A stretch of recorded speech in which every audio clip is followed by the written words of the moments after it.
Salam, hər vaxtınız xeyir olsun. Bugünkü dərsimizdə padding mövzusundan danışacağıq. Keçən dərsdə margin xüsusiyyətindən danışmışdıq və oradan qalan bu yazının üstündə biz indi kodun üstündə padding izah edəcəyik. Brauzeri gəlin açaq. Deməli, gördüyünüz kimi bundan əvvəlki dərsə baxmısınızsa, bu görüntü, yəni yəqin ki, yadınızdadır. Əgər yadınızda deyilsə, tövsiyə edirəm ki, bundan əvvəlki dərsi, yəni margin dərsini bir də izləyəsiniz. Inspect eləyirik. Biz nə demişdik? Biz box model, qutu model dərsində margin paddingdən yüngül danışmışdıq. Burada gördüyünüz kimi padding var. Ola bilsin ki, yadımdan çıxıb vermişəm. Aha. Hə. Belə. Danışmışdıq. Gəlirik bura. Bizim 2 dənə divimiz var və müəyyən dəyərlər verilib bu divlərə. Gördüyünüz kimi bu ulduzdan da danışmışdıq. Bura margin paddingin 0 verilməsindən danışmışdıq. Hə. Qutu modeli. Gəlirik bura. Sən divə klikləsək, görürük ki, qutumuzun bir məzmun hissəsi var. Burada ölçüləri verilib. Daha sonra bir padding hissəsi var, bir border hissəsi var, bir margin hissəsi var. Biz demişdik ki, məzmun hissə ilə həmin tagin sərhədi arasındakı məsafə paddingdir. Məzmun, padding, sərhəd qarışıq. Yəni sərhəddən digər elementə qədər olan məsafəsi isə margin adlanır. Həmin elementin margin adlanır. İndi gəlin bunlara padding verək və dəyişiklikləri daha yaxından görək. Deməli, birinci bir ID-li divə biz deyirik ki, sənin paddingin olsun 30 piksel. Yəni brauzerdə yeniləyək, baxaq səhifəni. Hə. Inspect eləyirik. Deməli, burada bizə göstərir ki, biz nəyə verdik paddingi? Baxın, ID-si 1 olan divə, yəni bura. Gəlirik bu divə, bu divin məzmununa baxırıq. Bizim divimizin məzmunu nədir? Divimizin məzmununa daxildir H1 daxilindəki dəyərlər, H3 daxilindəki dəyərlər, həmçinin P-nin daxilindəki dəyərlər. Yəni bizim ümumi burada məzmunu biz bax üstünə gələndə görsənir. Və yaxud da burada bu işarəyə basıb üstünə gəlsək, yenə eyni effekt almış olaraq. Gördüyünüz kimi bizim ID-si 1 olan divin məzmunu H1, H3 və P-nin daxilindəki məzmunu ümumi olaraq əhatə eləyir. Və həmin bu məzmun hissə ilə bizim sərhədimiz arasındakı məsafəni göstərir. Gəlin sərhədi daha aydın göstərmək üçün border verək həmin bu divə. Məsələn, border 5 piksel solid black desək. Bu arada border dərsini keçəndə daha ətraflı başa düşəcəksiniz, amma indi hələ ki baxın. Deməli, biz border verdik. Dedik ki, divin bir kənarlığı olsun. Və yenə gəlib baxırıq. Gördüyünüz kimi məzmun və kənarlıq arasında bizə padding verilib 30 piksel. Baxın, buradan daha ətraflı görürük. Məzmun, gördüyünüz kimi məzmun işarələndi, padding və border. Deməli, məzmun, padding, border. Dediyimiz kimi məzmunla sərhəd arasındakı, yəni border arasındakı məsafə paddingimizdir. Gəlin həmin bu div 1-ə div 1-in daxilindəki H3-ə verək həmin dəyəri. H3. Deyirik ki, sənin paddingin olsun 40 piksel. Amma indi bir dənə məsələ var. Biz burada H3 yazdığımız üçün bu ID-si 1 olan divin də H3-ünə götürəcək. Səhifədə başqa H3 axtaracaq, onu da tapıb götürəcək. Ona görə biz bunu götürüb bir ID'li divin içində bu cürdə yaza bilərik. Bu yazılış formasından hələ ki danışmayacağam. Çünki bu əlavə mövzudur. Ona görə çox başınızı yormaq istəmirəm. Yəni gələcək dərslərdə biz bu barədə danışacağıq. Ona görə heç buna ehtiyac yoxdur. Qoyun hər iki H3-də padding dəyəri olsun, eyb yox. Hə, səhifəni yeniləyib baxaq. Yəni gördüyünüz kimi dediyim kimi də oldu.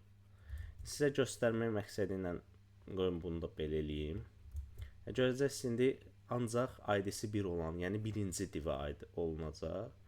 Gördüyünüz kimi burada heç bir padding effekti görmürük biz. Çünki nəyə görə? Burada gəldik, ID-si 1 olan divin daxilində bu H3-ü qeyd elədik ki, yəni bu H3-ə müraciət elə. Yəni bu mötərizə, bəzəkli mötərizənin daxilindən çıxma. Ancaq bu daxildəki H3-ə müraciət elə. Hə, inspekt eləyirik. Gəlin belə baxaq. Hə, gördüyünüz kimi bu H3-ümüzdür və bu H3-ümüzdə artıq bir məsafə yarandı. Burada gəlib ətraflı görürük ki, padding dəyəri verilib. Bu dəyəri silsək, görürsünüz əvvəlki vəziyyətinə qayıdır. Deməli, bizim padding dəyərimiz öz məzmununun sərhədi, yəni border ilə məzmunun özü arasındakı məsafəni 40 piksel dəyərində yuxarıdan aşağıdan, soldan sağdan artırdı. Eyni bu H3-ə gəlin margin də verək. Hətta mən deyirəm ki, H3-ə verməyək. Elə gəlin bir ID-li divə vermişik. Gəlin bunu silək. Bir də belə baxaq. Səhifə. Hop. Hə. İndi gəlin burada H3-ə verək margin. Margin 50 piksel deyək. Yeniləyək. Aha. Gördüyünüz kimi yenə də ortada bir dəyişiklik baş verdi, amma nə dəyişikliyidir? Bunu tutmağa çalışırıq. Bunu daha ətraflı görmək üçün gəlin buna bir dənə rəng verək. Background verək. Yox, background color verək. Nə olsun, nə olsun? Bej olsun görək. Aha. Aha, bu qəşəng oldu, daha ətraflı görünəcək. Gəlib buradan margin dəyərinin üstünə. Görürük ki, padding dəyərinə gələndə bizə göstərir ki, bu məzmunun var, məzmun. Məzmun nədir? Lorem mətnidir. Libero sözünə qədər olan həmin o mətn ki var. Burada həmin o mətn arasındakı dəyərlər. Bu 40 pikselin sol tərəfinə klikləsək, 4 tərəfdən də dəyərləri görsən. Ardıcıllıqda yazılıb. Yuxarı, sağ, aşağı, sol. Bu həmin burada 4 ədəd daha doğrusu piksel yazılma qaydasıdır. Yuxarıdan başlayır, daha sonra sağdakı dəyər, sonra aşağıdakı dəyər, sonra soldakı dəyər. Biz bunu margin dərsində danışmışdıq. Burada da eyni prinsip keçərlidir. Hə, gördüyünüz kimi padding bizə məzmunla həmin H3 elementinin məzmunu ilə H3 elementinin sərhədi arasındakı məsafəni bizə verib. Məsələn, bunu silsək, hə, gördünüz, ortada heç bir məsafə qalmadı. Məzmunla H3-ün sərhədi arasındakı məsafə sıfırlandı. Hə, belə eləyəsək 40 piksel oldu. Məsələn, bunu gəlsək, azaltsaq eləsək 5 piksel olacaq. Eləsək 51 piksel, üstündən piksel, 51 piksel olacaq. Eləsək 510 piksel, gördüyünüz kimi dəyərlər, yəni burada belə dəyişə bilirik. Bunu əgər deməmişdimsə, bunu da yadınızda saxlayın. Əgər səhifədə müvəqqəti dəyişiklik etmək istəyiriksə ki, o yadda qalmasın, burada bu styles hissəsində dəyişiklik eləyə bilərik. Burada hara istəsək, o tərəfə yönləndirə də bilirik. Belə sol tərəfə. Elə ən yaxşısı aşağı idi məncə. Deyək, padding 50 piksel. Baxın, bizim paddingimiz məzmunla sərhəd arasındakı məsafəni təyin edirsə, marginimiz də sərhədlə digər element arasındakı yan yörəsində nə varsa, həmin içində qeyd elədiyimiz elementin yan yörəsində nə varsa, onu 50 piksel qədər dörd bir tərəfdən kənara itələyir. Yəni bu dəyişib dəyərləri dəyişmək də olar. Bir də keçən dərs mən demədim. Burada 3 dənə də dəyər yazmaq olur paddingə. Həmçinin marginə də bu keçərlidir. Məsələn 40 piksel, 10 piksel, 100 piksel. Bu nə deməkdir? İlkin dəyər bizim üstdən olan məsafədir, yuxarı, sol, daha doğrusu sağ və sol, fərqi yoxdur. Sağ və sol və aşağı. Gəlin baxaq. Gördüyünüz kimi padding top, yəni yuxarı, right sağ 10 piksel, aşağı 100 piksel və daha sonra padding left sol 10 piksel. Deməli, yuxarı, sol və sağ, aşağı dəyərləri biz bu cürdə yaza bilərik. Və yaxud digər dərsdəki kimi izah elədiyim kimi 10 piksel burada yazsaq 90 piksel. Bu nə deməkdir? Yuxarı, sağ, aşağı, sol. Baxın, indi bu yeniləsək dəyişdi.